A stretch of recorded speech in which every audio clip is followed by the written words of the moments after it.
Good morning, everybody. Just wanted to have a little talk about net zero and what that means. I was talking to my sister this morning and she asked, what is net zero? And I was thinking to myself, okay, I'm a green builder. You've been talking to me about green and green attributes for years and you don't know what net zero is. That means most of America has no clue what a net zero home is, or a net zero building is, or a net zero America looks like.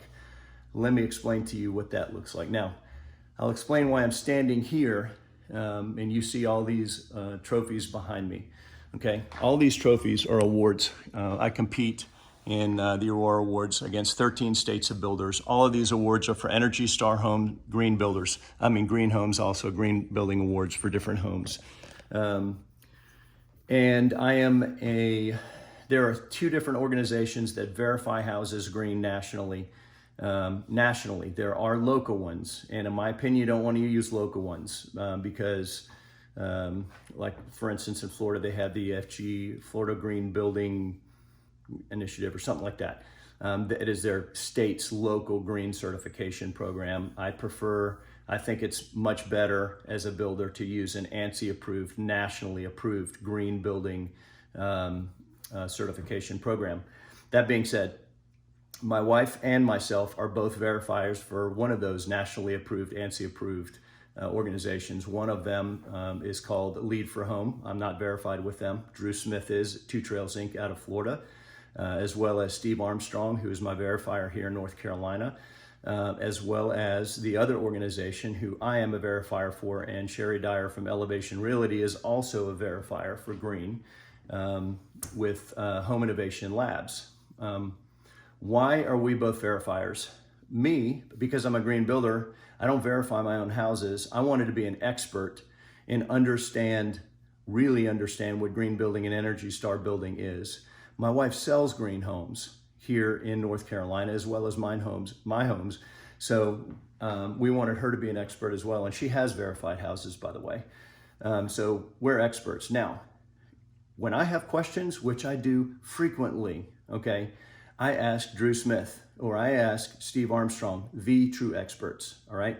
Our politicians, guys, know nothing about green building. They know how to greenwash like crazy. Greenwashing is claiming green, but it's really not green. They really don't know. Okay, let's talk about cost effectiveness of green building. I want to compare, I'm 50 years old next Friday, right? I want to compare two houses. My personal house at my stage of life at a 50-year-old's, what I've afforded at a 50-year-old time of life, if you will. And then I want to talk about the house in Chapel Hill, the one you guys have been watching me build. This house I'm living in is 4,672 feet or something like that, okay? The house in Chapel Hill, and if you watch my Facebook, you'll see a bunch of videos in that, or my YouTube. You'll see I have a swimming pool and a jacuzzi, and some of the jacuzzi I use a lot because of physical labor kills my body, so it's nice to be able to chill and relax. But my energy bills in this house, on average, summertime, $450 a month, okay? Wintertime, because I have a fireplace, that baby cranks out 8,500 BTU, gives me some serious heat in the winter, helps me on my energy bills. I only have to spend $250 a month. I say only. House in Chapel Hill, 5,691 square feet, guys, energy bill in the last 8 months average, and I've been running it to test to see what the energy bill is, $118 a month, okay? Is that a net zero home? Is that what a net zero home is gonna get us for money, to save us money? No. Let me show you what that house is. Here's the verification. Energy Star, Chapel Hill, Stonegate Drive, 3618 Stonegate Drive, Chapel Hill. HERS score, 69, okay? This is not net zero. This is net 69, people, all right? What is net zero? Let's go talk about that some. Net zero, a net zero home means, if you have a net zero, it basically means for every that light bulb right there is burning that energy. It's burning that electricity and the meter's spinning, okay? As that meter spins, we need to create energy to make it spin the opposite direction. So in other words, for every kilowatt that you spend using electricity, you have to replace it with solar power or with wind. All right, I'm walking outside because I want you to see the size of my house, the width of it. The reason why my house is so wide is because I have essentially a 4-car garage. I mean, I can fit 6 vehicles in because my workshop is much deeper than my regular house. I can fit 4 cars in there if I want to. So I can fit 6 cars in my house. Now, why is that important? Okay, look how much roof is on this house, all right? Last year, I was like, hell, I'd like to not be spending $450 a month on energy bills on this home. So let me get a solar guy out here, a solar expert, and have him quote my home for me. I want to go net zero. So, and by the way, my house is not green. It is not a green built home. I built it before I was a green builder, and Drew Smith from Two Trails Inc. tried to convince me. And I was like, no, it costs too much money. Dude, I wish I spent a little bit more money on the small things that I had to do to make this house Energy Star and Green certified, because had I done that, my energy bills would be like very little, $100 a month. And more importantly, and David Massey from Massey Real Estate will tell you this, I built his house. He has 18-foot vaulted ceilings, and he was telling me that it's the same temperature throughout the house. It's comfortable living in his house, and his energy bills are super low in comparison to any other house he's ever lived in. So green is way more affordable in the long run to live in, way more comfortable while you're living in it. If you live in an antebellum home, it's drafty, it's cold, even though your heater's running all winter long. Ask Mia Lundgren, she lived in one here in Burlington, and she spent a fortune to freeze to death all winter long in an old non-green home. Okay, solar power, why is it not affordable? If I spent $450 a month, which I don't, because in wintertime it's less, I'd be spending around, let's say for round numbers, about $6,000 a year, times 30 years, guys. That doesn't even touch, not even half the cost of what putting solar on this house would be, all right? They quoted me I say solar to go zero. Net zero is like about $180,000 on this house. Just to cover that roof, this huge roof, huge, all the back of it, all the back of that, all the back of the other side. If I cover that with solar panels, do you know how much of my energy bills it saves me on? Percentage-wise, 20%. I would spend $80,000+ putting solar power on the back of this thing to save 20% of my energy bill. It doesn't take a rocket scientist to say, hell no, I'm not spending my money on that. That's stupid. Come on, guys. Net zero is not affordable for America. Okay, I'm working my butt off. I build cabinets all day, every day, and build houses. I'm creating income. How about the people that are retired? Do you think they can change their house to a net zero home and afford to stay retired? No, they can't. That's the correct answer, guys. You can't do it. A green building here, people, is about being smart in the environment, being friendly to the environment, and being okay, take a look around. Look at these beautiful trees. My backyard is even more private. Let's go take a look around back there so you can get a quick look. By the way, another little quick note. See the cars in my driveway? Not a one of them's brand new. PT Cruiser, I beat around to the job site on that. Great gas mileage. My son's car, my daughter's car, my son's friend's car, my 2007 Suburban. I've put 3 engines in this thing. My daughter's 2003 Honda, my wife's 2009 Cadillac, of which I've painted, rebuilt. Now, people are like, well, you spent all that money on the engine. You spent all that money on the... guys, have you looked at the cost of a Tesla? Okay, the $70,000 brand new Tesla that's coming out. $70,000. Oh, forget about that. That one's the green one. All right, let's talk about, how about the gas powered ones? The new BMW, 117 grand. Average Americans cannot afford that. We can't. I save for a long time to pay cash for my cars. We save to, I'd rather spend my money on vacations and retirement and, my house, things of that nature. But, take a look around back here, guys. The reason why I'm showing you this, it's my backyard. It's beautiful. It's pretty private.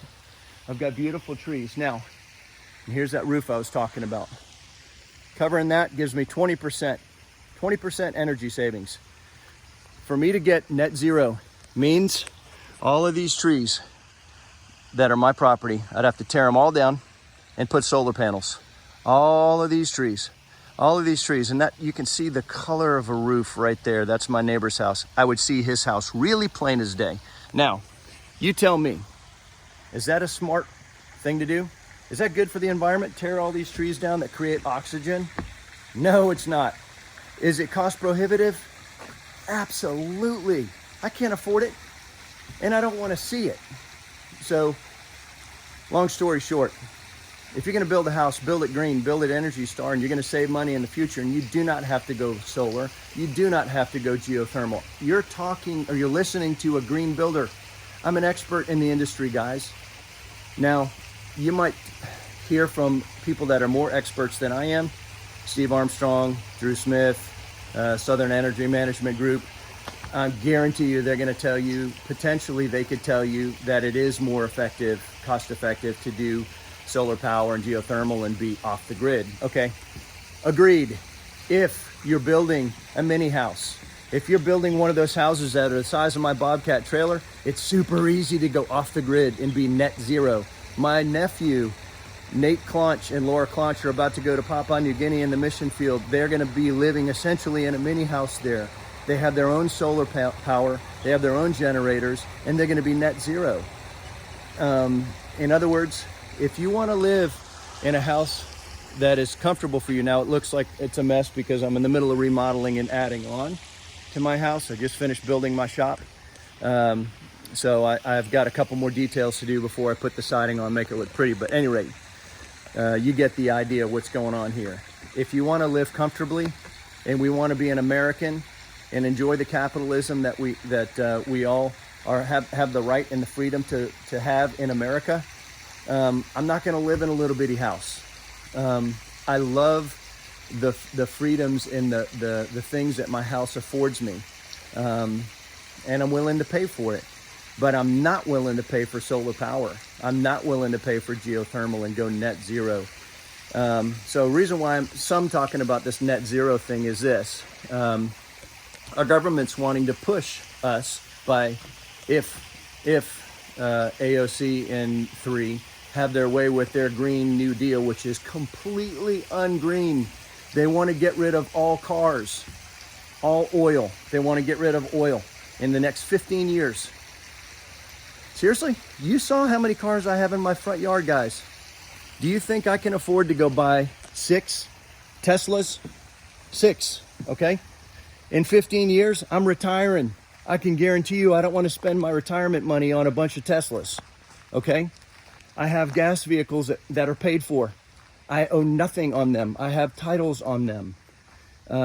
It costs me very, very, very little money to fill them up with gasoline, all right? That oil industry that they're wanting to cut out and get rid of. Here's my firewood for the wintertime. We cut that early summer so it gets ready for the winter and dries out, burns better. But running these vehicles costs way less money, and it's less obtrusive to the environment to tear them down, to crunch them up and make them into something else. And you're like, why? Well, energy, a net zero car is actually saving you money. Yeah, it is in the long run. However, where do they put all those batteries when that car breaks down? Because those energy free or the net zero cars that aren't using oil, which I think technically still are using oil because I do have to grease the bearings and things like that. So, but it won't be totally gone. But those net zero vehicles are cost prohibitive for probably a lot of Americans. I can't even give you a percentage. Elon Musk wouldn't be killing it if he didn't know his industry. He knows what he's doing. And it is the wave of the future, and they're going to get better at it. And 15 years from now, chances are those cars are going to be affordable for people like me. But retiring in 15, 20 years, I don't know that it's going to be that affordable. And I'm just saying, people that are already retired, for the government to say you have to get rid of your gas vehicle in 15 years and be driving a Tesla, their cars are paid for too. And the way that they drive their cars, literally, if they take care of them, they'll never have to buy another car for the rest of their lives as a retired person. But no, the government wants to get rid of your cars, and we want to go net zero, okay? Not green, guys, not green. I'm a green builder. It's not green. Trust me, okay? In the future, stay tuned. We're gonna be doing, my wife and I are doing a bunch of videos on the house in Chapel Hill. And the reason why that one, it's a silver rated, verified green home through Steve Armstrong verified that one through Home Innovation Labs. And there's people don't understand what it is and what it takes to build a green home. We're gonna explain that, not in its entirety, but just touching the surface about the 7 categories and what I have to do as a builder to make it green, just so it educates the public a little bit. So stay tuned for that, and we're gonna help you guys out and give you some fun talks, and maybe something that's gonna help you out in your proper lingo, so you're not greenwashing like we hear the politicians doing on a very regular basis. They don't know what they're talking about, so they really need to get experts to speak for them. Like I do. I call Drew Smith. Hey, dude, what is this? Or Steve Armstrong. Hey, what's the answer to this question, so I can properly answer, because I don't even know, and I'm an expert. So, anyway, talk to you later.